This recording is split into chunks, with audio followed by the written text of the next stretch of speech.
warahmatullahi wabarakatuh. Mana nih suaranya? Oh iya, suaranya di mute. Jadi kelompok kami mau menjelaskan tentang artikel Does Religion Matter to Dividend Policy? Evidence from Buddhism and Taoism in China. Ini kenapa ada refund UKT kami nih? Ini pesan-pesan apa ini?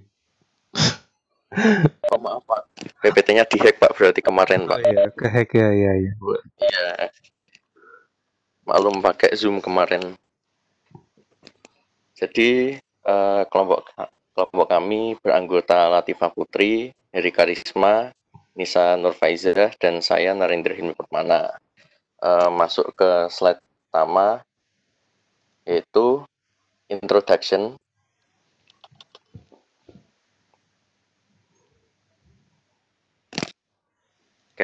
Nah, jadi yang pertama introduction itu kami menjelaskan di artikel ini menjelaskan dividends represents the cash flow rights of shareholders. Some investors consider dividends be part of the reasons they become shareholders of a firm. Jadi semua orang itu tentu ingin mendapatkan return yang setinggi-tingginya ketika menjadi investor. Pemilihan perusahaan yang dinilai potensial tentu akan menjadi pertimbangan terpenting saat orang-orang itu akan menginvestasikan modalnya. Di artikel ini diduga ada peran dari persebaran ajaran agama Buddha dan Taoisme dalam pembayaran dividen di tiap perusahaan di China. Penulis artikel menduga bahwa perusahaan yang dekat dengan beberapa biara yang dalam radius 200 km itu akan membayarkan dividen yang lebih daripada perusahaan lainnya. Yang lokasi perusahaan tersebut dalam radius 200 km itu hanya memiliki sedikit biara. Jadi di artikel ini penulis itu ingin membuktikan apakah ada korelasi antara pembayaran dividen perusahaan dengan letak dari biara-biara di tiap provinsi, dan di mana perusahaan itu dibatasi radiusnya 200 km. Lalu masuk ke slide ketiga. Jadi di slide ketiga ini kami menuliskan penelitian sebelumnya, di mana dari penulis artikel sendiri itu menyebutkan beberapa penelitian. Yang pertama yaitu Kambata dan Liu tahun 2005, Fitmark dan Jacob tahun 2010, Xiao et al. Tahun 2010, dan Zeng dan Ashraf tahun 2014 itu mengemukakan bahwa sifat budaya individualisme tingkat negara, jarak kekuasaan, penghindaran ketidakpastian, konservatisme, dan penguasaan adalah penentuan pembayaran dividen menggunakan sampel lintas negara. Jadi dari penelitian tersebut, pembayaran dividen itu menggunakan variabel tersebut yang yang menggunakan sampelnya itu beberapa negara. Ya pokoknya gitu. Literatur lembaga informasi tentang kebijakan dividen menekankan hubungan antara karakteristik tingkat negara dan pembayaran dividen. Lalu selanjutnya ada Du et al. 2014A, 2014B, 2014C melaporkan bahwa religiusitas yang di sini Buddha dan atau Taoisme di Cina berkontribusi pada perilaku perusahaan moral dan etika yang lebih baik dalam hal pemberian filantropi perusahaan, polusi lingkungan, dan manajemen pendapatan. Jadi dari artikel ini sebelumnya merupakan pembaruan dari beberapa artikel-artikel yang telah disebutkan di slide ini, yaitu ada yang dari Kambata Liu, Fitmark dan Jacob, Xiao et al., Zeng dan Ashraf. Lalu juga ada Du et al. Seperti itu. Lalu selanjutnya akan membahas novelty dari artikel ini.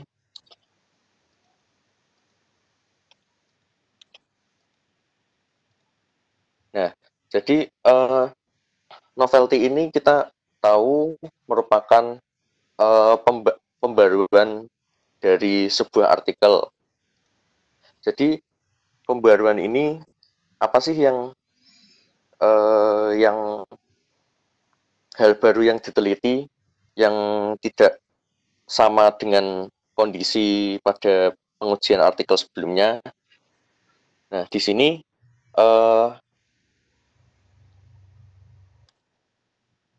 di yang blok kuning itu, it is not clear that as a major element of informal institution, religiosity affects dividend payout decisions. We fill this void by examining the relation between religiosity and dividend payout using a sample of Chinese firms. Nah, di sini novelty dari artikel ini yaitu dengan menguji relasi antara variabel agama dengan pembayaran dividen yang menggunakan sampel perusahaan yang ada di Cina. Seperti itu. Lalu slide selanjutnya yaitu slide selanjutnya yaitu tujuan dari penulisan artikel ini untuk menguji hubungan antara Buddhism atau Taoism dan keputusan pembayaran dividen pada perusahaan-perusahaan Cina yang terdaftar di Bursa Efek selama tahun 2003 sampai 2013. Lalu slide ke-6 ada hipotesis. Hipotesis 1 itu menduga bahwa dividen payout berkorelasi positif dengan lokasi religiositas yang tadi sudah disebutkan ada pembatasan berapa radius untuk kedekatan biara. Lalu selanjutnya hipotesis kedua itu ketika dibandingkan dengan SOE itu state owned enterprise yang di bahasa Indonesia kan itu perusahaan BUMN. Jadi ketika dibandingkan dengan perusahaan BUMN dan non BUMN memiliki relasi yang lebih kuat dalam dividend payout dan religiositas. Lalu hipotesis ketiga yaitu dampak dari variabel religius atau variabel agama dalam dividend payout itu lebih kuat untuk daerah dengan institusi legal yang lemah daripada institusi legal yang kuat. Nah, di hipotesis ini akan selanjutnya diuji dan lebih dijelaskan lebih lanjut oleh teman saya, ya, Latifah. Oke, selanjutnya kita masuk ke data. Setelah tadi kita membahas hipotesis, sekarang kita masuk ke data. Di sini, data yang digunakan itu data perusahaan di Cina yang terdaftar dalam China Stock Market selama 2003 sampai dengan 2013. Nah, sampel yang digunakan itu mengecualikan beberapa faktor. Di antaranya perusahaan di industri keuangan, terus ada perusahaan dengan special treatment, lalu perusahaan yang IPO-nya setelah 2012 atau pada tahun 2012, lalu perusahaan dengan ekuitas pemegang saham negatif, dan perusahaan yang informasi keuangannya tidak lengkap. Nah, setelah itu dikecualikan semuanya, maka final sampelnya itu sejumlah 10.127 perusahaan, di mana 10.127 perusahaan itu berasal dari 31 provinsi, baik dari daerah otonom atau municipal direct. Seperti itu. Lalu, untuk langkah pengambilan sampelnya, yang pertama, kita perhatikan biara-biara Buddha dan Taoism itu yang terkenal di Tiongkok, itu tuh lebih yang usianya itu lebih dari ratusan tahun atau bahkan sampai ribuan tahun. Nah, identifikasi biara ini berdasarkan 2 daftar. Yang pertama, daftar yang dikeluarkan oleh Dewan Negara pada tahun 1983, sebagaimana yang dikemukakan dulu pada tahun 2013 dan 2014, dan daftar yang dikeluarkan oleh Biro Urusan Etnis dan Agama pada 2010, seperti dalam CEN pada tahun 2013. Seperti itu. Selanjutnya, nah di sini kita bisa lihat nih, bisa di zoom ya teman-teman. Itu untuk yang merah-merah itu dia Buddha, dan yang segitiga warna biru itu dia Taosim. Di mana di sini kami menghitung jarak antara perusahaan dan situs keagamaan dengan menggunakan bujur lintang dan bujur timur, garis lintang dan garis bujurnya. Selanjutnya, kami menggunakan 200 km sebagai kriteria jarak atau batas sejauh mana jumlah situs keagamaan dan gimana sejauh 200 km antara situs agama biara-biara tersebut dengan lokasi perusahaan itu. Kemudian untuk tes robustness-nya kita menggunakan 250 dan 300 km. Selanjutnya, untuk hasil sampelnya kita bisa lihat di semua provinsi di China sejumlah 31, dari Beijing sampai Tianjin. Kita bisa lihat min, median, minimum, terus kuartil 1, kuartil 3, terus nilai maksimum, nilai standar deviasi, dan jumlah perusahaan di provinsi tersebut. Jadi di sini kita ngelihat segimana besar religiositas itu berdampak pada dividen payout ratio, dividen payout, seperti itu. Selanjutnya, nah di sini di sini si peneliti itu juga membuat proporsi dari tiap-tiap perusahaan yang membayar dividen di masing-masing provinsi. Dari Anhui sebesar 57% dan seterusnya sampai dengan apa ini? Suanjoing. Ya, seperti itu. Pokoknya intinya pada penelitian ini ternyata proporsi jumlah firma yang membayar dividen itu sejumlah 50,67%. Seperti itu. Selanjutnya, nah di sini kan ada perusahaan BUMN dan non BUMN. Nah, yang non BUMN itu kita jumlahkan berapa sih perusahaan yang membayar dividen dan berapa jumlah perusahaan yang tidak membayar dividen. Di situ kita proporsikan, dan ternyata perusahaan yang tidak berstatus BUMN itu proporsi membayar dividennya lebih rendah daripada perusahaan yang merupakan BUMN. Dengan kalau misalnya kita jumlah nih semuanya antara perusahaan non BUMN dan BUMN, proporsi perusahaan yang membayar dividen adalah 50,67%. Nah, dengan data tadi kita mendapatkan model pengujian. Bentar, di slide dulu. Nah, di sini ada 3 model pengujiannya. Yang pertama, dividen sama dengan alpha 0, di mana alpha 0 itu adalah konstanta, ditambah dengan alpha 1 religion, di mana religion adalah banyaknya biara yang terletak dalam radius 200 km dan dibagi dengan 100, ditambah dengan jumlah variabel kontrolnya, ditambah dengan random error atau standar errornya. Kemudian untuk model yang kedua, dividen sama dengan beta 0 ditambah dengan beta religion ditambah dengan beta SOE, di mana SOE ini variabel dummy angka 1 itu apabila perusahaan itu BUMN. Seperti itu. Ditambah dengan B3 religion X SOE, ditambah dengan jumlah variabel kontrol keseluruhan, dan ditambah juga dengan random error. Untuk yang ketiga, itu dividen sama dengan gamma 0 ditambah dengan gamma 1 religion ditambah dengan gamma 2 met, di mana met ini adalah seberapa banyak sih jumlah pengacara dibandingkan dengan populasi warga di distrik tersebut. Seperti itu. Ditambah dengan gamma 3 religion X met, ditambah dengan jumlah keseluruhan variabel kontrol, ditambah dengan variabel standar error, seperti itu. Selanjutnya, untuk memasuki hasil dan pembahasan akan dilanjutkan oleh Kathy. Terima kasih. Baik teman-teman, di sini saya akan melanjutkan ke hasil dan pembahasan.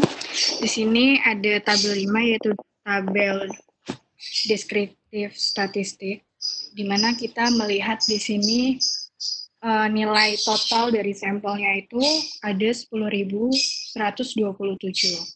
Kemudian dari distribusi persebaran ini kita melihat bahwasanya rata-rata dari variabel dividen yield itu dilihat dari nilai min-nya itu sebesar 0,54% dan juga dividen ratio 19,97% dan seterusnya hingga ke bawah. Nah, di sini ada juga yang namanya standar deviasi, di mana standar deviasi ini apabila kita bandingkan dengan min-nya, ini bisa menunjukkan apakah data ini ada penyimpangan atau enggak.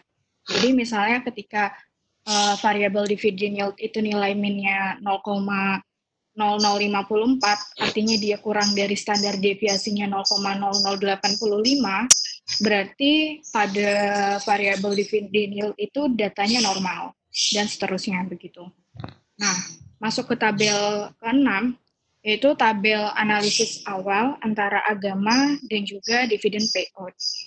Nah, di sini kita bisa melihat perbandingan kelompok dari yang terendah ke yang tertinggi. Misalnya, di sini dividen yield-nya itu terendahnya 0,49% dan juga tertingginya itu 0,59%. Nah, dari nilai ini juga kita bisa melihat tes statistiknya, di mana pada dividen yield itu nilai tes statistiknya minus 5,88% signifikan negatif. Dan juga di sini dividen ratio-nya yaitu minus 7,27%, artinya signifikan negatif juga. Next, di sini ada tabel 7, di mana tabel 7 ini kita bisa melihat koefisien korelasi antar variabel. Misalnya di sini hubungan antara dividen yield dengan dividen yield itu korelasinya nilainya 1, artinya variabel ini berkorelasi secara sempurna. Kemudian kalau hubungan antara dividen ratio sama dividen yield itu di sini kan sebesar 0,69, artinya koefisien relasi antara dividen yield dengan dividen ratio itu dia kuat karena nilainya 0,69. Jadi kan ada pembatasan hubungan korelasi di mana kalau nilainya 0 sampai 0,25 itu koefisiennya hubungannya lemah, kemudian 0,5 sampai 0,75 hubungannya kuat, terus 0,75 sampai 0,99 itu sangat kuat, dan nilai 1 itu sempurna. Jadi kita membaca hubungan variabel, koefisien variabelnya itu seperti itu. Terus di contoh kedua misalnya antara agama dengan dividen yield yang nilainya 0,069, berarti ini menandakan lemah, dan seterusnya sampai ke institusional, antara institusional dengan firmage. Nah, next kita ke tabel 8, di mana tabel 8 ini adalah pengujian hipotesis yang pertama. Hipotesis yang pertama kan tadi bunyinya itu apakah lokasi agama itu mempengaruhi pembayaran dividen. Nah, dari data tabel ini, di sini dibuat 6 model. Yang model pertama itu hubungan, misalnya model pertama itu hubungan agama dengan all, itu berarti sampelnya itu keseluruhan. Terus kalau Buddhis itu berarti sampelnya hanya yang Buddha. Terus yang ketiga itu Taoism, berarti sampelnya hanya Taoism. Jadi di sini ada 6 model, 1, 2, 3, 4, 5, 6, di mana kan nilai variabel Y-nya itu menggunakan 2 proxy, yaitu dividen yield dan juga dividen ratio. Jadi dari 6 model ini, kalau kita lihat hubungan antara religion dengan variabel Y-nya, ini kan hasilnya positif, signifikan semua kan. Positif, dan juga ada tanda bintangnya itu signifikan.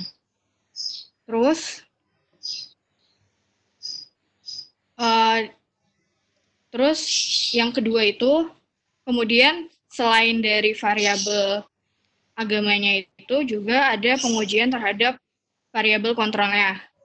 Dalam hal ini seperti nilai cash, leverage, ROA, sampai ke institusional. Nah, dari hasil tabel 8 itu ada variabel kontrolnya yang menunjukkan nilai positif seperti cache, ROA, MV, MB, top 1, dan juga ada yang negatif. Nah, variabel kontrol ini yang nilainya positif signifikan, berarti hasil dari tabel 8 ini memberikan dukungan hipotesis yang pertama. Nah, terus kemudian kalau kita melihat dari adjusted R-square-nya, bahwasanya agama ini mempengaruhi 0,2 mempengaruhi berarti 27% dividend yield dan 13% dividend ratio. Nah, sisanya dipengaruhi oleh variabel lain yang tidak disebutkan di dalam variabel ini. Next, ini ada tabel 9, di mana tabel 9 ini untuk menguji hipotesis kedua, yaitu tentang perusahaan BUMN itu. Sama dengan tabel sebelumnya, di sini juga menggunakan 6 model. Nah, kalau kita lihat, yang pertama, dari ke-6 model ini, religion itu menunjukkan positif signifikan. Karena nilainya positif dan signifikan semua. Kemudian, SOE, yaitu atau kepemilikan BUMN, ini juga menunjukkan nilai yang positif signifikan. Artinya, BUMN itu cenderung lebih banyak membayar dividennya.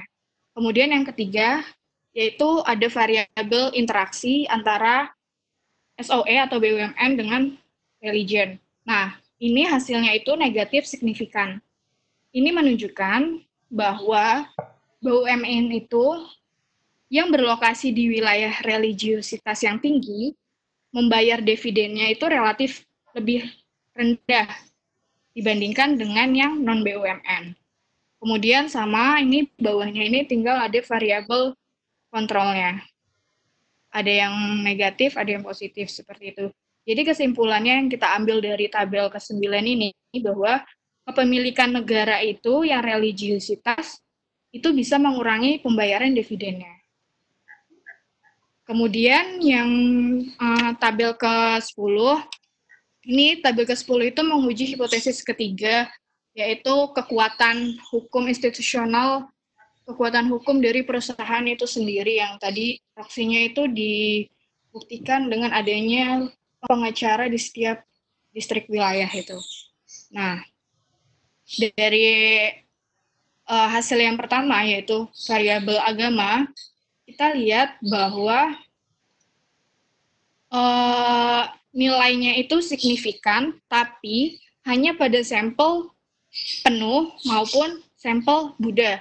Sedangkan di sini sampel tauzimnya itu tidak signifikan. Kemudian variabel mediannya, MET-nya atau yang tadi kekuatan hukumnya itu perusahaan yang punya kekuatan hukum dan tidak, di sini juga terlihat bahwa hasilnya itu signifikan saja hanya pada sampel penuh dan Buddha. Tauzimnya tidak signifikan. Kemudian yang ketiga, dari variabel interaksi antara kekuatan institusi dengan agama, ini menunjukkan nilai yang negatif signifikan juga untuk sampel yang penuh dan Buddha. Jadi kesimpulannya kita bisa ambil bahwasanya pada tabel ke-10 ini, yang mendukung hipotesis ketiganya itu hanya perusahaan yang berlokasi di sekitar Buddha, seperti itu. Nah, selanjutnya ini akan dijelaskan oleh Nisaf. Silahkan, Nisaf. Halo, suaraku masuk nggak ya? Masuk. Oke. Selanjutnya akan saya jelaskan tentang tabel 15, yaitu tabel robustness yang sebagai untuk menguatkan hasil penelitiannya. Dilihat dari tabel 15 ini, dilihat dari adjusted R-square-nya itu sebesar 0,7271. Itu berarti seberapa kuat pengaruh dari lokasi atau jarak tempat agama terhadap the yield. Jadi dapat dilihat pada HSR squad pada jarak agama 220 km itu sebesar 0,271. Maka pada jarak 220 km tempat agama berpengaruh sebesar 0,271% terhadap the yield. Terus next, Kev.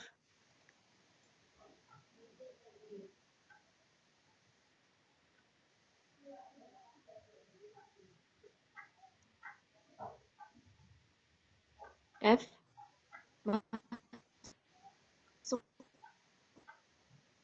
Enggak tahu suaraku.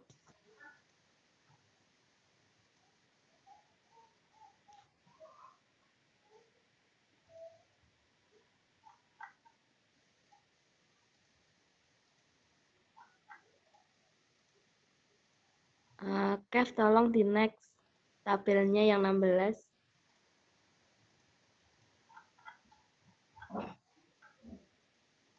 Untuk tabel 16 sendiri ini dilihat dari estimasi metode menggunakan Tobit ya. Tobit sendiri itu digunakan untuk mengurangi bias pada sebuah sampel. Dilihat dari tabel 16 ini, oh iya, itu tabelnya ada kesalahan ya teman-teman. Bisa buka sendiri di artikel itu. Dapat dilihat di artikel, silahkan buka artikelnya sendiri-sendiri, di HP-nya sendiri ya teman-teman.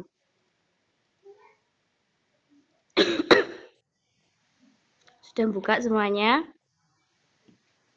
Lanjut ya, untuk di tabel 16 ini dilihat dari like Horizon chi-square, itu dilihat bahwa semua yang ada agamanya Buddhism itu masing-masing mempengaruhinya sebesar 0,90,56 dan Buddhism itu juga sebesar seperti itu 60,89,55, sedangkan Taoism itu learning itunya 60,67,26.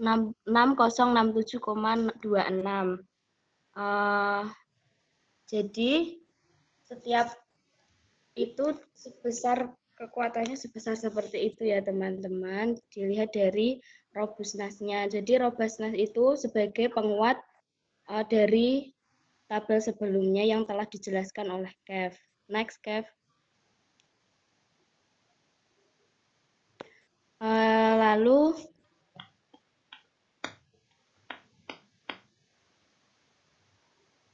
artikel tersebut yaitu perusahaan yang berlokasi di wilayah Buddhism dan Taoism memiliki tingkat dividen payout yang lebih tinggi daripada yang berlokasi di wilayah religiusitas rendah.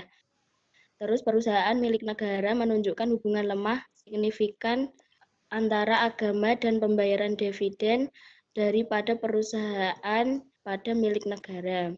Di daerah dengan lembaga formal yang kuat hubungannya lebih lemah, mengindikasikan religionitas agama Buddha dan Taoism sebagai lembaga formal dapat menggantikan sebagai lembaga formal dalam memoderisasi hubungan religius dan perilaku pembayaran dividen.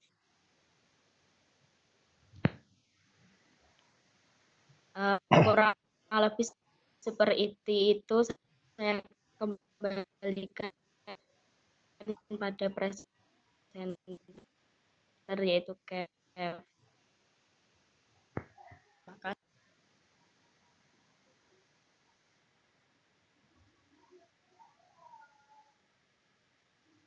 Oke, baik teman-teman, karena tadi dari kelompok kami sudah menyampaikan, sekiranya teman-teman ada yang punya pertanyaan, dipersilahkan.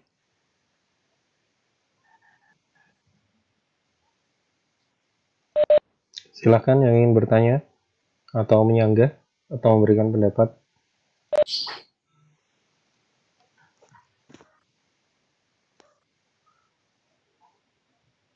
Saya mau tanya. Iya, Robert. bagian data tadi, slide bagian data itu kan ada perusahaan yang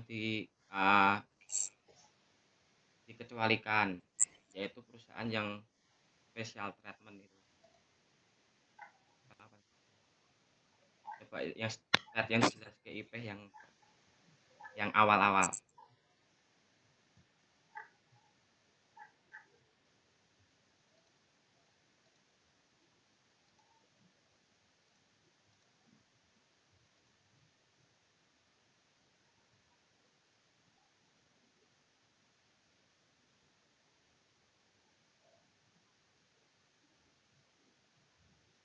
Ya ini special treatment.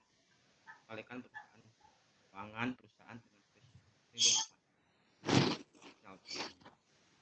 Ya, itu aja.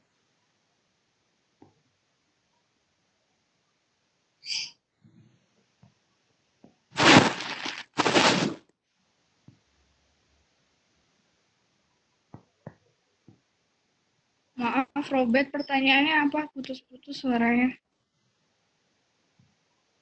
Jadi pertanyaannya, yang dimaksud dengan perusahaan yang dengan special treatment itu apa? Oh, ya. Special treatment itu di artikel itu ada apa? Special treatment itu yang seperti apa? Sebentar. Saya buka artikelnya dulu.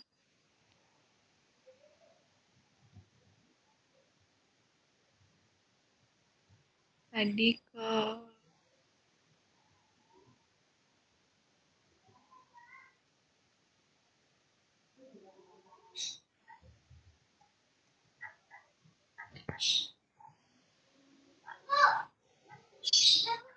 nih, special treatment ini kan ada nomor 4, kita bisa klik. Kelihatan nggak sih di screen? Nah, yaudah kalau nggak kelihatan saya bacain aja ya. Jadi, special treatment itu adalah perusahaan yang dia itu punya kondisi keuangan yang tidak normal. Kayak gitu, seperti misalnya dia tuh nggak melaporkan laporan keuangannya. Seperti itu contohnya. Ini ada di halaman berapa nih? Pokoknya halaman terakhir sebelum reference. Itu ada poin nomor 4 yang dimaksud dengan special treatment. Jadi itu merujuk pada kondisi keuangan perusahaan, di mana yang dikecualikan dalam artikel ini adalah perusahaan yang contohnya dia tidak melaporkan keuangannya pada tahun tertentu, atau ownership-nya uncertainty due import split share reform. Berarti ada kondisi ketidakpastian yang tidak komplit terhadap split share reform. Ya kayak gitulah. Robert, menjawab nggak?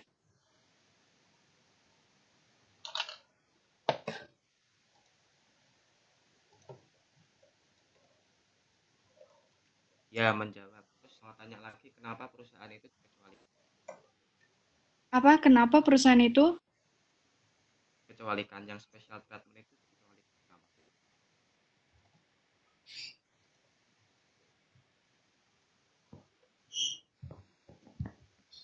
Jadi, suaraku masuk nggak sih sekarang? Masuk. Ya, Nah, masuk. jadi dikecualikan karena kan dia kan abnormal kan, situasi keuangan perusahaannya itu tuh nggak normal. Jadi kalau misalnya itu dimasukkan, menurut kami itu tuh nanti tuh mempengaruhi sampelnya sendiri. Bisa jadi sampel itu jadi bias, kan mengurangi bias. Seperti itu.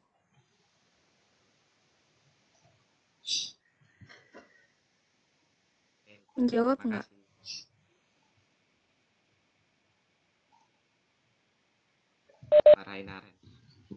Ada pertanyaan lagi? Yang lain? Robert? Udah? Udah, Pak. Yang lain ada pertanyaan lagi?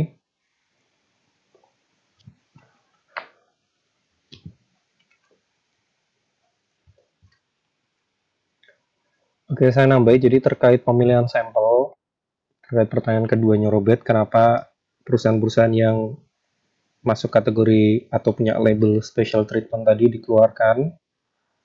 Tadi kan kalau di artikel special treatment salah satunya diberikan kepada label special treatment diberikan kepada perusahaan yang mengalami kondisi abnormal. Salah satu abnormalitasnya adalah pada saat perusahaan itu selama 3 tahun berturut-turut selalu rugi, atau perusahaan yang tadi udah jelasin sama Kev masih terjadi dispute atau ketidakjelasan mengenai kepemilikan perusahaan secara administratif. Jadi ini pembagian proporsi sahamnya itu ke siapa-siapanya itu belum jelas karena ada perselisihan dan lain-lain lah intinya kayak gitu. Nah itu kan dikeluarkan. Nah tapi sebenarnya yang dikeluarkan nggak cuma perusahaan yang ada special treat yang kena label special treatment, tapi juga perusahaan yang masuk di industri keuangan, perusahaan yang baru IPO tahun 2012. Padahal kan datanya dia dari tahun 2003 sampai 2013 kan. Pada saat ada perusahaan yang baru IPO di tengah-tengah itu, maka dia tidak dimasukkan. Kemudian perusahaan yang ekuitasnya negatif juga nggak dimasukkan, dan informasi keuangan yang lainnya nggak lengkap nggak dimasukkan. Kenapa banyak syarat atau banyak perusahaan yang di-exclude atau dikeluarkan di sampel ini? Ya sebenarnya ini pilihan dari peneliti aja. Ya. Jadi nanti kita punya opsi untuk misal kita menghilangkan beberapa jenis perusahaan dalam sampel kita atau kita masukkan semuanya. Nah, opsi pada saat kita menghilangkan beberapa perusahaan di sampel kita, ya contohnya sama seperti yang dilakukan oleh peneliti ini. Jadi dia ingin memasukkan atau hanya ingin memasukkan sampel yang datanya itu baik. Kok bisa baik? Ya tadi contohnya special treatment itu kan perusahaan yang rugi 3 tahun berturut-turut. Itu dibuang dari sampel. Berarti di sampelnya dia, perusahaannya tidak ada perusahaan yang rugi 3 tahun berturut-turut. Kemudian tidak ada juga perusahaan yang ekuitasnya negatif. Ekuitas negatif itu kan juga pertanda perusahaannya dalam kondisi yang tidak baik sebenarnya. Ya. Hutangnya terlalu besar sampai ekuitasnya itu negatif. Nah, jadi di sini peneliti membuat berbagai macam kriteria di dalam purpose samplingnya dengan tujuan supaya sampel yang dipilih itu sampel yang datanya itu setidaknya normal. Ya. Karena dia takut bahwa kalau ada perusahaan-perusahaan yang nggak normal, kinerja keuangannya dapat mempengaruhi hasilnya. Itu pilihan peneliti. Ya. Berarti apakah kita harus selalu seperti itu, Pak? Ya enggak, bisa saja kita memasukkan semuanya. Nanti muncul yang namanya kondisi unbalance, ya kan? Unbalance. Kan udah pernah saya contohkan unbalance apa. Salah satunya kan unbalance pada saat atau bisa terjadi pada saat ada perusahaan di tengah-tengah periode sampel kita yang baru IPO, atau ada perusahaan yang di tengah-tengah periode sampling kita ada yang delisting. Itu kan bisa menyebabkan unbalance. Lah oleh si peneliti kondisi tersebut dihindari. Tapi bisa saja kita tetap memasukkan sampel dengan kriteria yang dihindari oleh peneliti ini. Misal, Pak, kalau saya masukkan perusahaan yang IPO atau delisting di tengah-tengah periode, boleh nggak? Boleh aja. Ya. Nanti panelnya jadi panel unbalance. Tapi, Pak, boleh nggak kita menghilangkan sampel yang nggak lengkap periodenya karena dia baru IPO di tengah-tengah atau dia di delisting di tengah-tengah periode? Boleh juga, sama seperti peneliti ini. Gitu. Ya. Jadi itu opsi, ya. Tinggal argumen kalian apa nanti. Ya. Cuma kalau saya sendiri secara pribadi lebih suka yang modelnya itu unbalanced. Ya, kalau saya sendiri lebih suka kalau model data panelnya itu panel unbalanced, karena ya murni karena saya lebih suka kalau datanya lebih banyak sih. Ya. Jadi dengan unbalanced itu saya tidak akan menghilangkan, oke, paling yang saya hilangkan misal yang financial industry aja. Tapi yang special treatment tetap masuk, yang IPO di tengah-tengah periode tetap masuk, yang equity-nya negatif tetap masuk, yang financial information-nya nggak lengkap tetap saya masukkan. Ya, jadi saya kumpulkan semuanya dulu. Jadi data mentah, benar-benar mentah, baru nanti pas pengolahan data saya treatment satu-satu, entah saya Windsor-Rice, entah saya outliers, entah saya NA datanya, hingga akhirnya muncul unbalanced panel itu. Ya. Jadi ini murni preferensi aja. Cuma argumennya, kalau misal datanya itu atau purpose samplingnya sama seperti penelitian ini, banyak yang dihilangkan karena datanya jelek dan lain-lain, datanya nggak lengkap dan lain-lain, maka nanti muncul yang namanya survivorship bias, ya, seperti yang pernah saya bahas dulu, survivorship bias. Ya, survivorship bias itu adalah kesalahan berpikir pada saat kita hanya mengobservasi orang atau benda atau objek apapun yang mampu melewati proses seleksi tertentu, dan kita menghiraukan yang tidak melewati proses seleksi tersebut, ya kan? Nah, itu namanya survivorship bias. Nanti yang dilakukan sama si penelitian ini, jadi yang dimasukkan hanya yang bukan special treatment, hanya yang datanya IPO-nya lengkap, perusahaan yang nggak ada negatif ekuitas, dan perusahaan yang datanya lengkap. Ya, itu pilihan ya. Jadi itu pilihan. Kalau mau balik ke pertanyaannya Robert tadi. Ada pertanyaan lagi ya? Yang lain?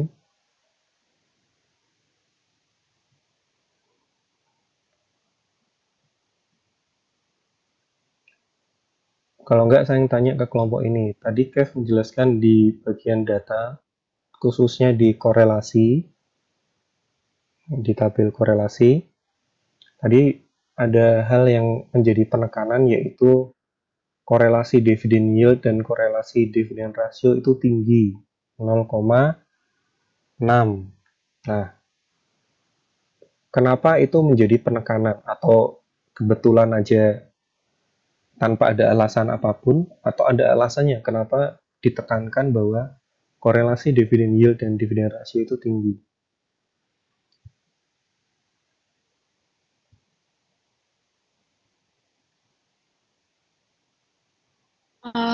Tadi sih saya bacanya kan ini kan korelasi antar variabel. Nah, kemudian saya di sini memberikan kayak satu contoh di sini yang hubungan antara dividen ratio dan dividen yield itu kan hasilnya 0,69. Berarti kan kalau misalnya kita merujuk ke tabel korelasi, nilai 0,69 itu kan termasuk punya hubungan yang kuat, yang kayak misalnya yang korelasinya kalau hasilnya 0 sampai 0,25 itu dia lemah, terus 0,25 sampai 5 itu dia cukup, kemudian 0,5 sampai 0,75 dia itu kuat, dan 0,75 sampai 0,99 itu dia sangat kuat.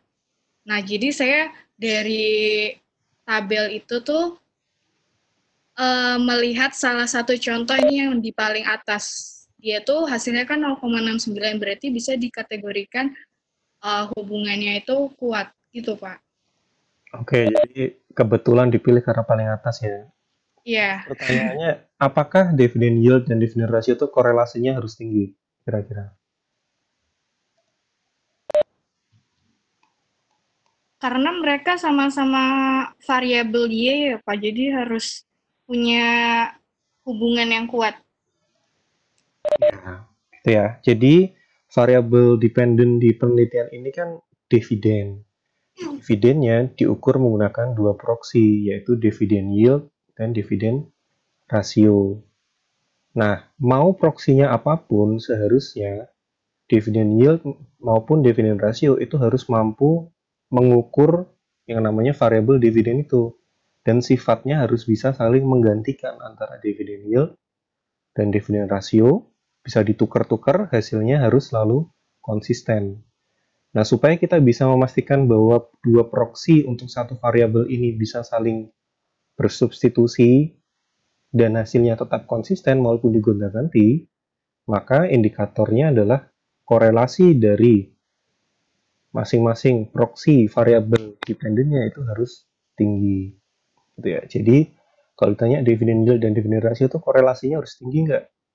Karena dividend yield dan dividend ratio itu adalah proxy untuk variabel dependent yaitu dividen, maka dia harus tinggi korelasinya. Kalau kalian memilih misal profitabilitas itu kan variabel dependent, variabel ya. Proxinya ada ROA, ROE, ada net interest margin, ada net profit margin. Itu berbagai macam proxy profitabilitas. Secara teori harusnya proxy-proxy tersebut dipakai, kita mau memakai yang manapun, itu hasilnya tetap bisa digunakan untuk mengukur profitabilitas, dan secara teori 4 proxy tersebut atau proxy-proxy profitabilitas tersebut harus memiliki korelasi yang tinggi satu sama lainnya. Ya. Jangan sampai kita dalam membuat penelitian misal ada satu variabel, nggak cuma variabel dependent ya, variabel independent kan proxy-nya bisa banyak. Kayak tadi kan ada proxy religion yang lain kan. Nah, jangan sampai kita memilih atau membuat lebih dari satu proxy untuk satu variabel.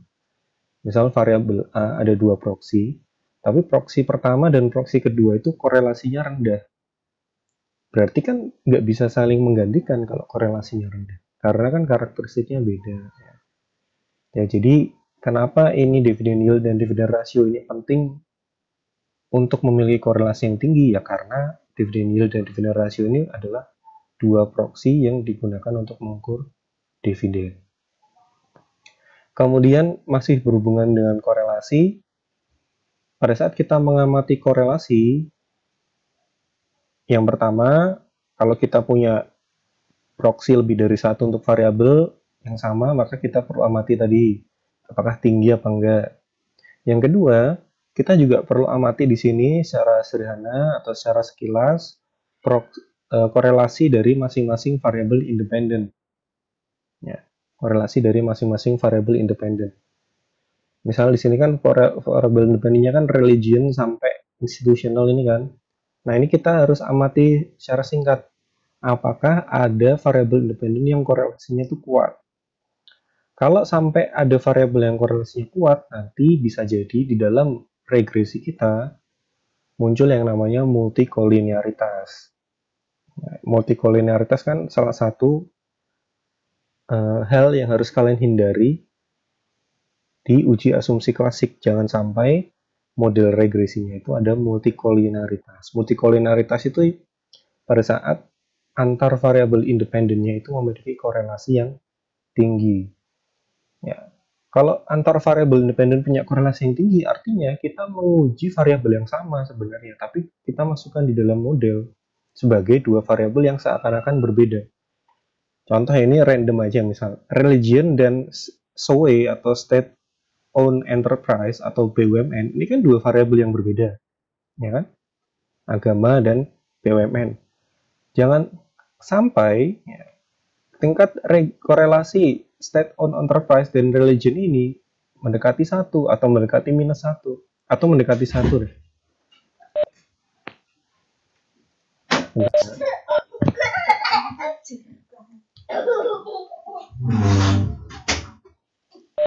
Ya, jangan sampai BUMN dan religion ini mendekati 1. Nah, kalau BUMN dan religion mendekati 1, berarti secara data, secara statistik, nggak ada bedanya antara BUMN dan religion. Padahal secara definisi kan 2 variabel ini menggambarkan hal yang berbeda. Gitu ya. Jadi itu guna koefisien korelasi. Kemudian lihat tabel pengujian di bawahnya, tolong. Ya, tadi Kev jelaskan mengenai adjusted R-square. Jadi adjusted R-square 27,1 ini bukan hanya mewakili variabel religion saja, tapi mewakili semua variabel independen dalam model ya. Jadi kalau nggak salah tangkap, Kev jelasinya 27,1% ini mewakili religion saja. Ya, 27,1% ini mewakili semua variabelnya. Semua variabel independennya religion, cash, leverage, ROA, market value, market to book value, top 1, dan lain-lain terhadap dividend yield. Ya. Makanya kalau kita lihat adjusted R-square-nya dari model 456, ini berbeda dengan model 123. Kenapa? Karena walaupun variabel independennya sama, tapi dia kan diujinya terhadap dividen rasio proksi yang berbeda. Walaupun ya 13, lebih rendah, tapi nggak masalah. Di penelitian sosial itu, di penelitian bidang sosial seperti ekonomi, seperti manajemen, keuangan ini, kalian hampir tidak mungkin bisa menemukan adjusted R-square yang mungkin lebih dari 50% itu udah sangat jarang, apalagi sampai 99%. Ya. Kenapa? Karena adjusted R-square misal nilainya 1, itu artinya variabel independen kita itu adalah satu-satunya variabel yang bisa menjelaskan perilaku variabel dependennya. Itu kalau adjusted R-square-nya 1. Ya. Nah, di ilmu keperilakuan yang bisa menjelaskan variabel keperilakuan itu kan banyak banget faktornya, kontingensinya banyak. Ya. Jadi sangat umum apabila besok kalian menguji data, kemudian adjusted R-square-nya itu sekitar 20%, 15% itu bukan jadi penekanan utamanya. Ya. Bukan berarti penelitian kalian gagal karena adjusted R-square-nya rendah, enggak. Ya, enggak seperti itu, enggak masalah. Oke, sampai sini ada pertanyaan? Pak, yang tadi yang terkait multi-call itu, terus kalau misalnya kita nemu gejala itu, yang kita harus lakuin apa, Pak? Yang dilakukan ya ganti variabel independennya atau diganti proksinya. Kalau di keuangan itu mengamatinya lumayan mudah. Misal, kita punya dua variabel independen. Yang pertama adalah ukuran perusahaan, yang kedua adalah profitabilitas. Ukuran perusahaan diukur pakai total aset, ln logaritma natural dari total aset. Profitabilitas diukurnya dari ROA, laba bersih dibagi total aset. Nah, dari data aja itu udah kelihatan bakal ada korelasi yang tinggi. Kenapa?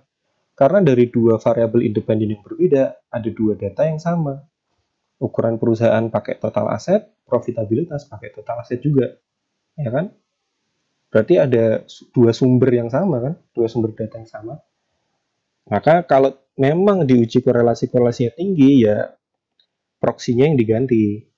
Ya, misal ukuran perusahaannya diukur pakai market cap, ya, market kapitalisasi pasar, harga saham dikali jumlah lembar saham beredar, atau profitabilitasnya yang diganti, jangan pakai ROA tapi pakai ROE dan lain-lain. Itu ya, itu caranya. Ada lagi pertanyaan? Ini Pak, yang apa data ini nih yang saya tampilin ini kan ada yang dalam kurung angka itu Pak, itu maksudnya apa Pak? Dalam kurung angka, di sini sepertinya, ini kan dijelaskan nih di notes-nya. Setelah kata-kata appendix, robust test statistic are reported in the parenthesis. Parenthesis itu dalam kurung. Jadi yang ada di dalam kurung itu adalah nilai T statistik. Ya, jadi ini formatnya mengikuti format penampilan data yang umum, di mana data yang berada di luar kurung ini adalah koefisien beta, kemudian bintang itu menunjukkan signifikansi, dan yang dalam kurung itu adalah nilai T statistik. Ya. Ya, oke Pak. Kasih. Ada lagi pertanyaan?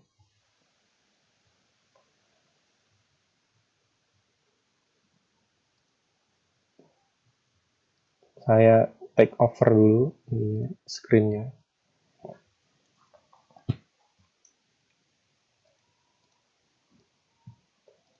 Oke, jadi penelitian ini sebenarnya secara ide sangat menarik ya. Jadi apakah dividen itu dipengaruhi oleh agama? Ya, jadi intinya apakah religiusitas itu bisa mempengaruhi atau punya dampak terhadap keinginan seseorang atau keinginan perusahaan untuk berbagi. Ya. Kalau ngomong ini tuh saya jadi teringat atau tiba-tiba kepikiran sama kenapa di Indonesia itu banyak orang yang meminta-minta. Ya. Bisa jadi kan sumbernya atau faktor penyebabnya bisa jadi dari si orang yang meminta-minta itu, atau bisa jadi dari perilaku masyarakat yang suka memberi uang kepada orang yang meminta-minta tersebut. Ya kan?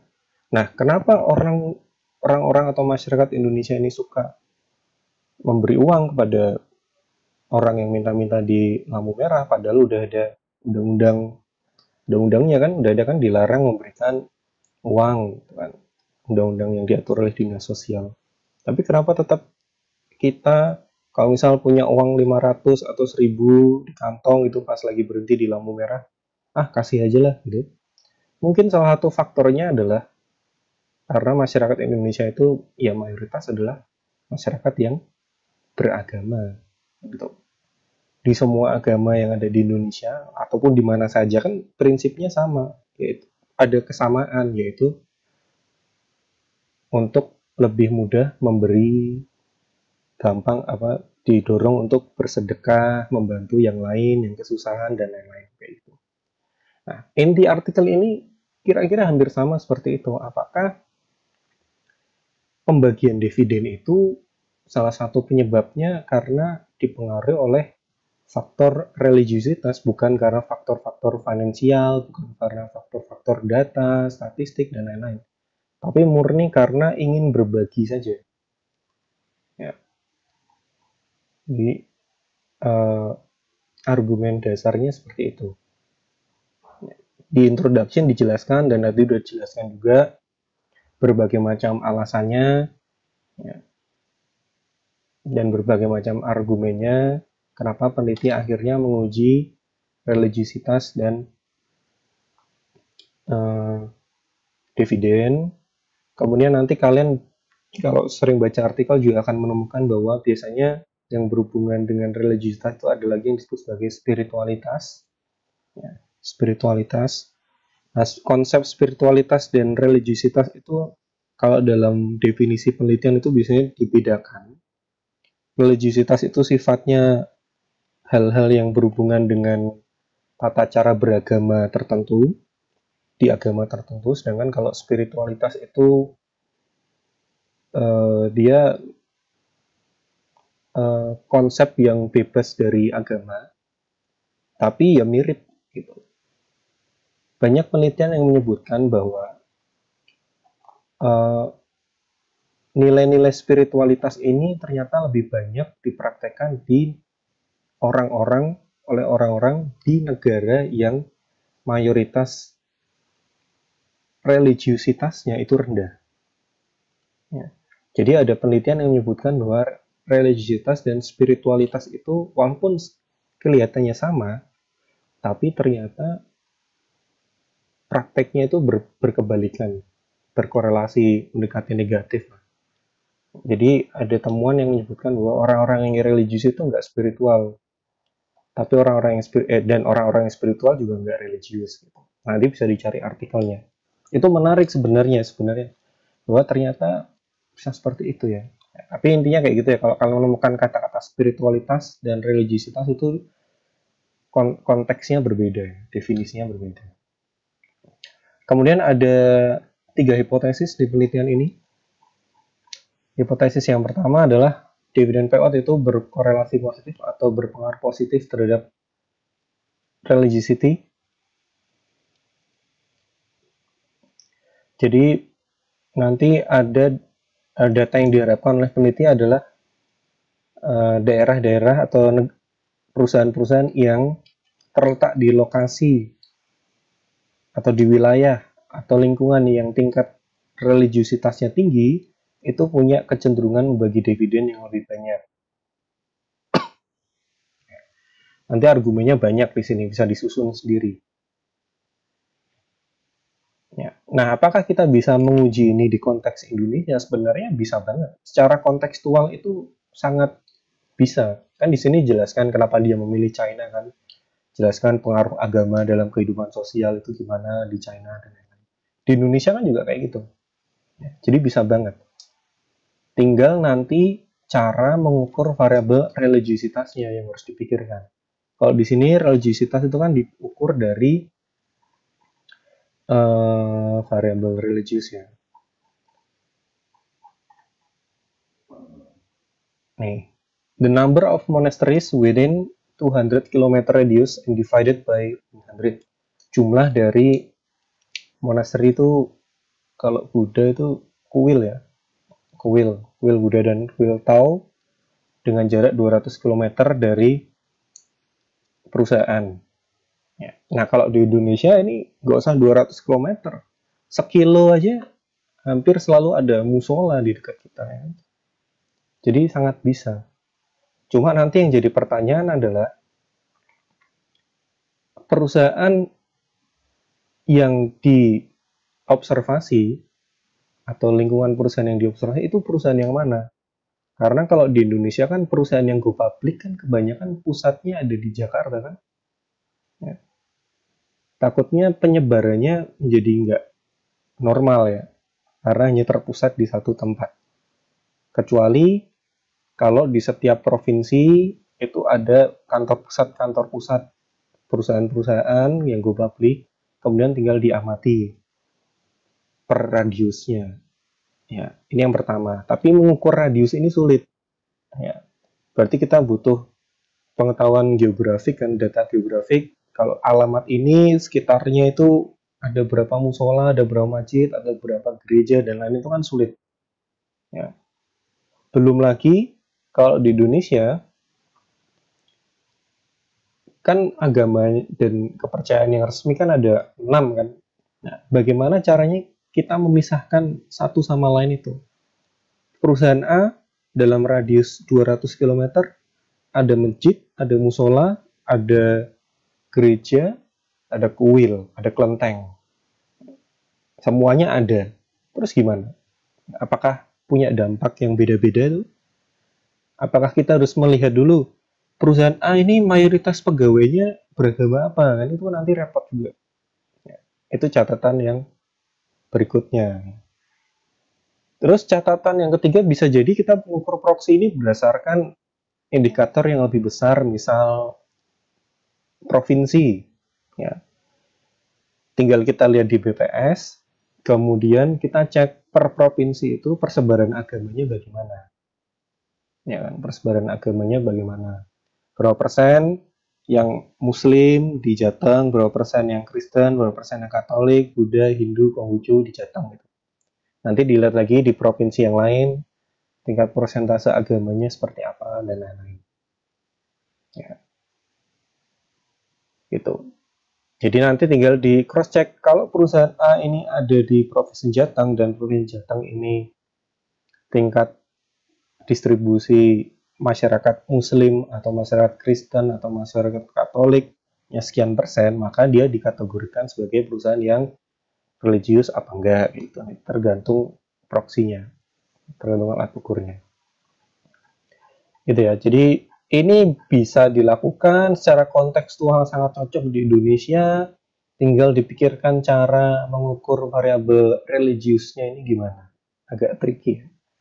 Nggak harus sama persis ya. Jadi kalau kita punya satu acuan artikel misalnya kayak gini, kemudian kita terapkan di konteks tempat kita, misal di Indonesia kok kayaknya nggak cocok, ya bisa kita modifikasi sedikit.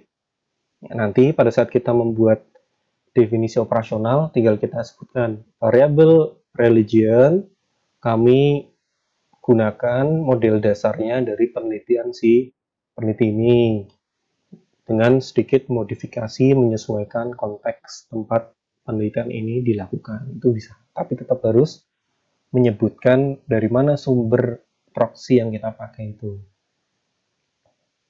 Ya. Kemudian sama seperti di sini, balik lagi ke sini, tadi kenapa peneliti itu memilih Cina, kan dijelaskan. Mana ya?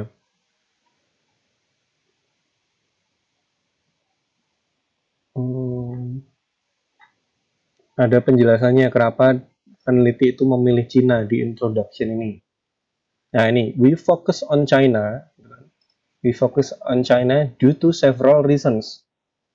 Nah, ini juga harus menjadi pegangan kalian pada saat kalian nanti mau bikin skripsi, penelitian, ataupun mini riset untuk mata kuliah ini. Jadi, jangan hanya memilih, misal saya memilih industri A untuk meneliti hipotesis ini. Nah, harus dijelaskan apa hubungannya hipotesis yang diajukan dengan pengujian di industri A. Jawabannya jangan sampai biar beda, Pak, karena yang kemarin ujinya di industri B. Nah, jangan-jangan emang cocoknya hipotesis tersebut di industri B, bukan di industri A. Ya kan? Jadi, jawaban biar beda itu nggak tepat. Atau karena saya mengikuti penelitian terdahulu. Nah, kalau kalian jawabannya kami meneliti industri A karena sesuai dengan penelitian terdahulu, itu juga nggak tepat. Ya. Harus dijelaskan, tetap harus dijelaskan. Kenapa industri A? Apa yang spesial? Apa yang menarik? Apa karakteristik khusus yang ada di industri A yang menyebabkan kita bisa menguji hipotesis kita di industri A? Ya kan sama kayak ini. Ini uji religiositas di Cina. Karena Buddhism dan Taoism itu menjadi dua fondasi keagamaan yang besar di Cina. Kita mau menguji religiositas di Indonesia. Ya cocok, karena Indonesia adalah negara yang masyarakatnya beragama. Nah, kita mau menguji religiositas di negara yang mayoritas penduduknya tidak beragama. Itu kan nggak cocok. Nah, kenapa nguji situ? Biar beda, Pak. Kan ya nggak cocok. Jadinya alasannya nggak tepat, kan? Ya, jadi harus ada alasannya. Jadi jangan cherry picking ya. Jangan random aja milih industri ini, industri itu gitu. Karena biar berbeda. Bukan seperti itu. Alasan yang tepat bukan seperti itu. Kemudian, hipotesis kedua adalah jadi pengaruh religiositas terhadap dividen payout ini akan lebih lemah apabila perusahaan yang diuji adalah perusahaan BUMN. Pengaruh religiositas terhadap dividen itu akan lebih lemah apabila perusahaan yang diuji itu adalah perusahaan BUMN. Nah, apabila suatu hipotesis itu bunyinya seperti itu, maka model pengujiannya itu menggunakan model moderasi. Ya, moderasi. Moderasi itu seperti ini.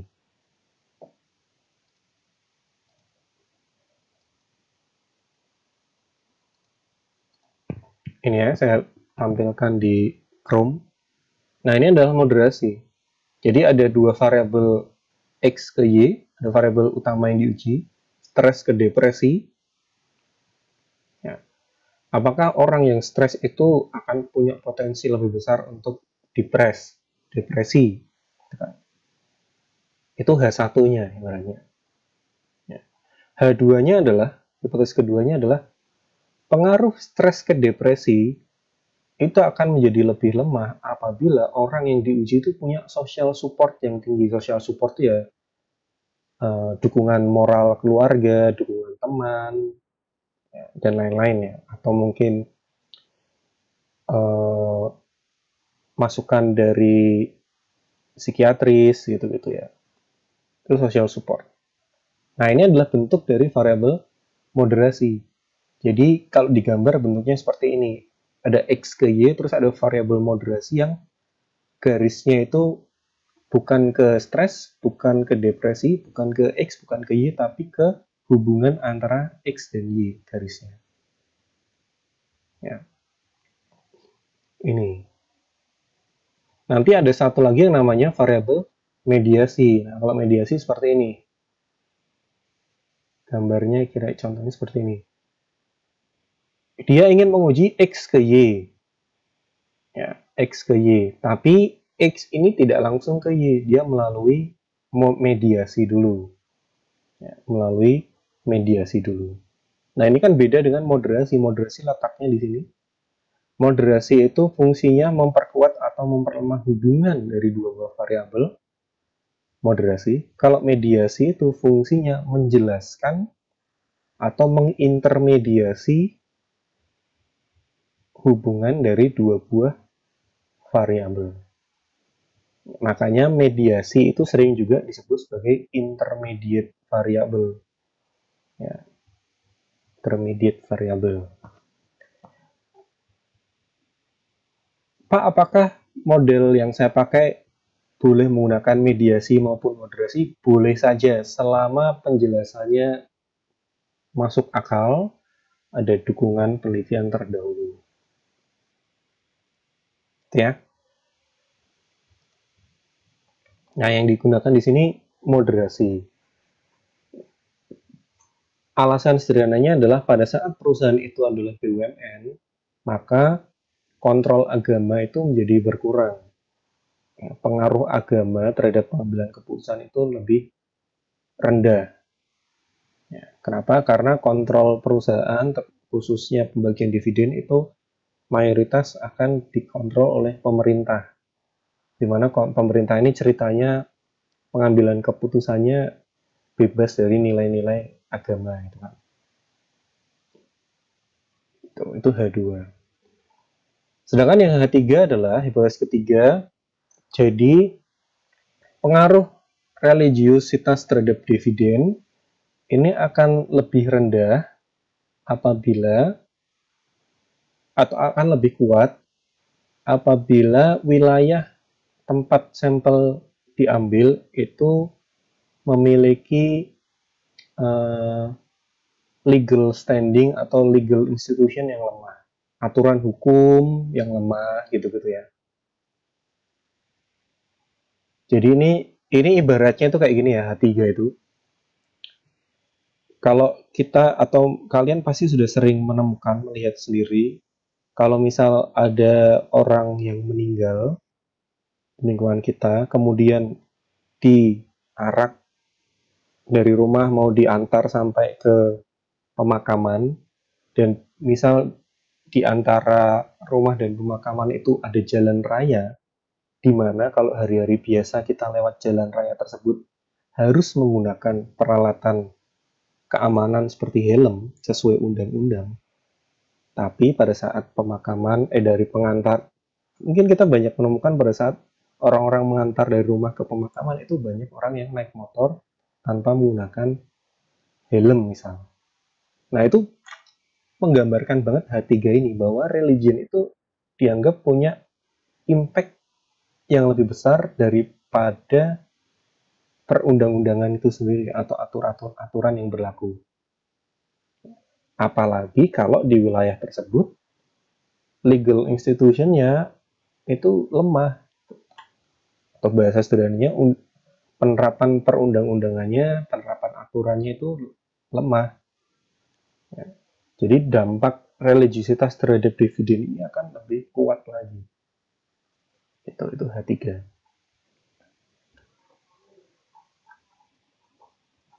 Ya, kemudian di sini jelaskan salah satu cara mengukur religionnya adalah menggunakan Google Earth ya. Jadi kalau kalian mau pakai ini ya boleh pakai Google Earth untuk ngecek satu-satu, tapi butuh waktu pasti. Kemudian ini persebaran datanya, kemudian ini modelnya. Langsung aja ke pengujian. Variable kontrolnya banyak ya, bisa kalian pakai.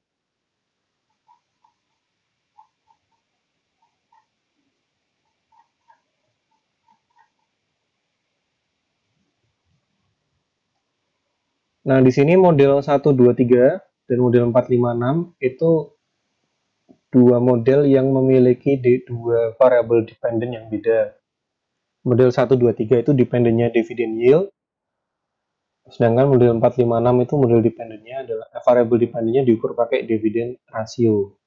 Ini salah satu bentuk dari robustness analysis juga ya.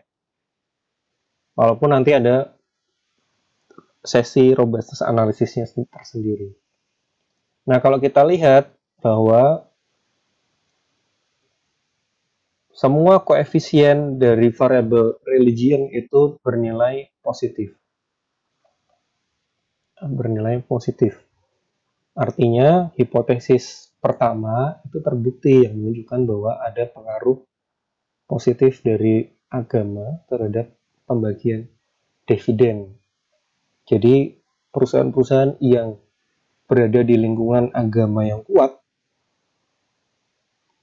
cenderung lebih mudah membagi dividen sebagai bentuk, karena pembagian dividen itu dianggap atau dipandang atau dimaknai oleh perusahaan sebagai salah satu bentuk melaksanakan kewajiban agamanya, bersedekah, melakukan aktivitas filantropi, dan lain-lain.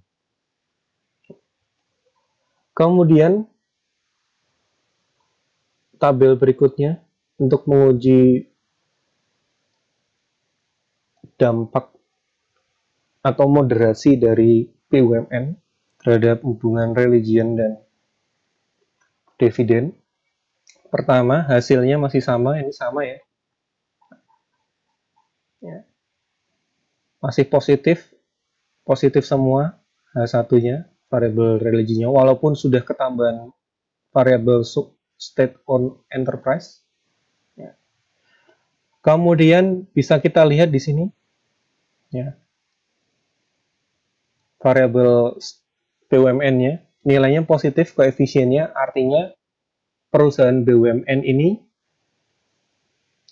cenderung suka membagi dividen. Ya. Nah, itu nggak cuma berlaku di Cina ya, di Indonesia pun saya duga seperti itu. Salah satu fungsi BUMN kan untuk memberikan pendapatan dari non-pajak kepada pemerintah kan. Nah, dalam bentuk apa? Dalam bentuk dividen. Maka BUMN itu dividennya pasti besar, rata-rata. Jadi ini baris kedua ini menunjukkan bahwa BUMN itu punya probabilitas atau rata-rata dividen yang lebih besar daripada non-BUMN. Nah, kemudian yang hipotesis keduanya itu ditunjukkan di baris ketiga. Bahwa pada saat BUMN dimoderasi dengan religion, kali ini dikali kan, pada secara teknis ya, untuk menguji variabel moderasi itu memang dikali datanya, ya, dikalikan. Jadi nanti kalian kalikan data BUMN dengan data religion dikali, nanti itu untuk mewakili moderasi. Kalau kita lihat, koefisien dari BUMN di moderasi religion itu negatif, 0,0036. Ya. Tadi kan hipotesisnya pengaruh religion terhadap dividen itu akan melemah apabila perusahaan itu perusahaan BUMN, ya kan? Pertanyaannya, untuk melihat yang namanya melemah itu dilihat dari mana? Apakah pada saat nilainya udah negatif itu artinya melemah? Enggak. Melemah itu sesuatu yang melemah itu kan berarti ada kondisi awal dan ada kondisi berikutnya. Kondisi berikutnya ini nilainya lebih rendah daripada kondisi awalnya. Ya kan? Maka hipotesis ini terbukti bahwa pengaruh religion terhadap dividen itu akan melemah pada saat perusahaannya adalah perusahaan BUMN. Dibuktikannya adalah dengan cara membandingkan koefisien yang ini 0,006 dengan koefisien variabel atau interaksi antara BUMN dan agamanya minus 0,0036. 0,0006 dengan minus 0,0036 lebih rendah mana? Lebih rendah minus 0,0036. Awalnya 0,006, kemudian menjadi minus. Awalnya positif, kemudian menjadi negatif. Artinya terbukti bahwa ada fenomena melemahnya pengaruh religion terhadap dividen apabila perusahaan itu adalah perusahaan BUMN. Nah, ini melemah. Yang dimaksud melemah seperti ini. Ya. Kita bandingkan koefisien pada saat BUMN ini diuji sendiri dengan kita bandingkan pada saat koefisien BUMN itu diuji bersama dengan religion, melemah. Kalau nilainya ini ya, misal 0,0001 positif, melemah nggak? Melemah juga. Ya. Misal ini bukan minus, tapi 0 positif 0,0036. Melemah nggak? Nggak melemah, itu menguat namanya. Berarti nggak terbukti. Kalau misal 0,0000, melemah nggak? Melemah, karena awalnya dari 0,006, jadi 0,0000. Itu melemah. Ya, jadi melemah itu tidak hanya terjadi pada saat terjadi perubahan tanda. Melemah atau menguat itu tidak hanya terjadi pada saat perubahan tanda, tapi bisa jadi pada saat nilai koefisiennya itu lebih rendah atau lebih tinggi. Ya, gitu ya. Tapi ini juga masih dalam perdebatan nih. Ada peneliti yang ngomong melemah itu harusnya kalau awalnya positif, berarti harus sampai negatif, itu baru dimaksud melemah. Tapi ada juga peneliti nggak perlu sampai negatif. Kalau awalnya positif, kemudian setelah dimoderasi tetap positif dengan nilai koefisien yang lebih rendah, itu sudah cukup disebut sebagai melemah. Tapi ada yang yakin melemah itu pada saat tandanya berubah. Begitu juga menguat. Kalau awalnya tandanya negatif, kemudian hipotesisnya adalah dengan moderasi ini maka pengaruh XY akan menguat. Yang diharapkan itu bisa jadi awalnya negatif jadi positif, atau awalnya negatif 0,5 sekarang menjadi negatif 0,01. Itu kan juga menguat. Gitu ya. Jadi moderasi itu nggak cuma dilihat ini ya. Nggak cuma dilihat minus 0,0036. Tapi dibandingkan dengan pada saat variabel moderasinya itu diuji sendiri. BUMN ini kan variabel moderasinya. Ya. Karena kan bunyi hipotesisnya ada stronger atau weakening gitu kan. Atau weaker. Menguat atau melemah. Berarti harus ada data perbandingan supaya kita bisa tahu apakah ini menguat atau melemah. Begitu juga yang MET ini. Ya. MET. Pengaruh religion. Ya. Nah, kalau ini berarti hipotesisnya terbukti apa enggak tadi, Chef?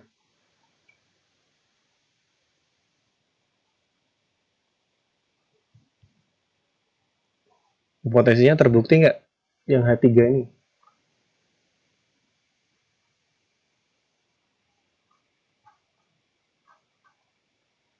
Jadi ini nilai MET-nya atau legal institution-nya itu menjadi lebih rendah, atau pengaruh religion terhadap dividen itu menjadi lebih rendah pada saat di daerah yang bersangkutan tingkat legal standing-nya itu atau legal institusinya cukup baik. Ya.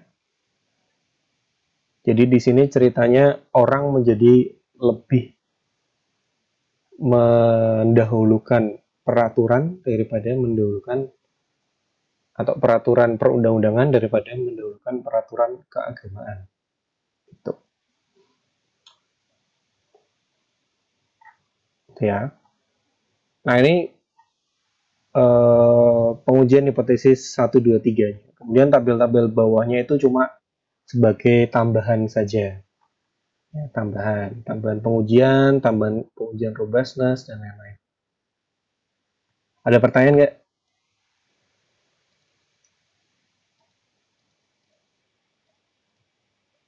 Apakah ada pertanyaan?